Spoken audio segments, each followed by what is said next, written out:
Oh, dah boleh keluar yang fasa pertama? Dia yang habis lah. Oh, satu. Maybe video cartoon, Safe? not really safe. Takut orang terlebih tumbuh internet, orang tak explore the world. Orang mau tu internet, duduk kat rumah.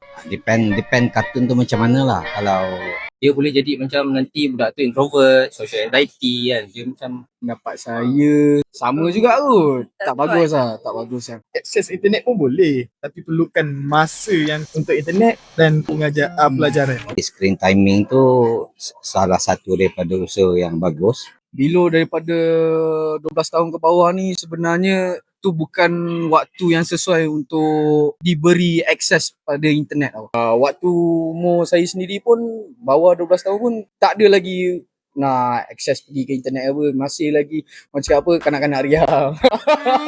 Tak pergi sisi lah. Tak, saya budak baik. Okay, baik. Mak ayah tu kena pastikan konten-konten apa yang sesuai untuk mengikut had umur. Government. Kenapa government?